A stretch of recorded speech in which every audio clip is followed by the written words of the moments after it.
Hey guys, my name is Evan Drombo and I have a confession to make. Over the past year, I have been acting as a wantrepreneur.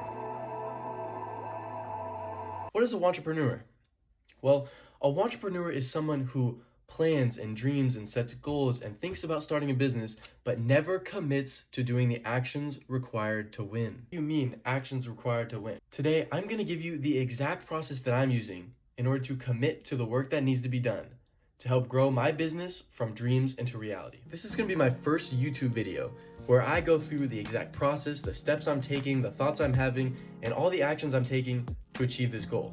I want to document it from the very beginning, from my thought process to how I figured out what I needed to do to actually doing it and staying consistent and putting in the work for the years to come. I'm going to use this channel as a resource to grow and to learn and to also inspire others to do the same.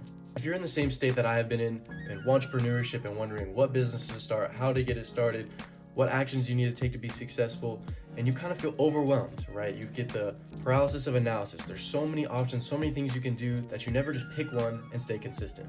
Someone that I look up to in business is going to be Alex Hormozi, right? He has been revolutionary and helped change the thought process and the framework that I use while making decisions. Something that he says all the time is that most skills can be learned in 20 hours. But most people will fail to take the first hour and put the work in. Right? So this video is an exact example of doing that.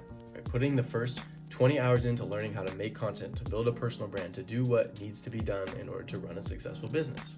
People will wait years and years and years to do the work that needs to be done. Oftentimes, we think we don't know what to do, when in reality, we know exactly what we need to do and we fail to do it. So today I'm going to help you walk through how to find out what you need to be doing in order to be successful. One of the most powerful ways that I've been able to figure out what I need to do is using the inversion mindset. For example, I want to run a financial services business. I would ask myself, what would I do to guarantee that I fail as a financial services business? Boom. My brain can think of 5, 6, 7 things right off the bat that our brain is really good at finding problems, not solutions. We're wired to survive. That's why when you frame it this way and invert it, instead of asking, what do I need to do to succeed? You ask, what do I not do to guarantee that I won't succeed or to guarantee that I'll fail? Well, I can think of things right now.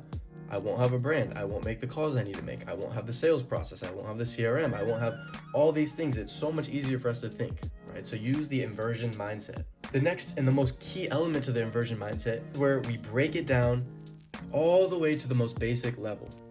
I may know that I need to start a business. Right, well, what does that mean? I'll break it down further. How do I start a business? I need to get an LLC. I need to get a business account. How do I do these things? Right, so this is exactly what I've been doing the past few weeks. You get an LLC, you get your business, you get your operating agreement, you go over to a bank, you get the business account, right? All these things, you have to break it down into the most basic form. So once you know what you need to do, you continue to break down further and further and further until you have daily actions that you can take that will guarantee your success. We can only control what we can control. That means controlling the consistent daily habits and actions we can put in. Now that we have the thought process in place and know what we need to do, the next step is very simple. Actually commit to doing the work. Commit to doing the actions that will make it unreasonable for you to not succeed. Ways that I have done this, for example, would be setting action-based goals. Now, Evan, what do you mean by this? I mean by focusing on what I can control, right? I can only control the actions I take and not necessarily the financial outcome. There are many factors at play, so it's so important for me to focus on what I can control. This also makes it very easy to measure success, right? Did I do the thing or not? Yes or no? Now you can measure and observe if you took the actions and if the actions produced the result you thought they would. The final step in this framework is to change your environment, right? This is an idea that comes from the book Atomic Habits by James Clear. This is a fantastic book, one of my favorites of all time, and I highly recommend you check it out. There will be a link in the description. Understanding that building the right habits starts with doing what the ideal person you want to become does.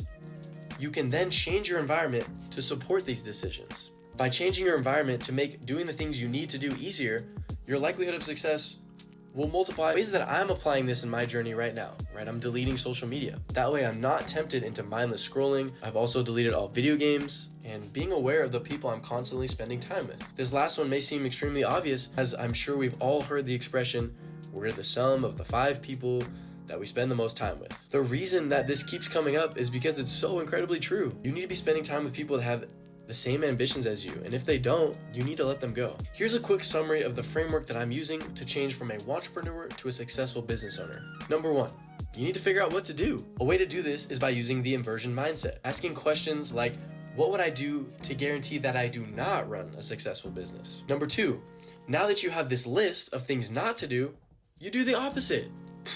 Shocking. So now you know what you need to do. You have your list of things. Now it's time to break them down into the most basic form that you can understand, right? This is going to be your daily habits, the daily actions you need to take. Number 5 is committing to doing the work.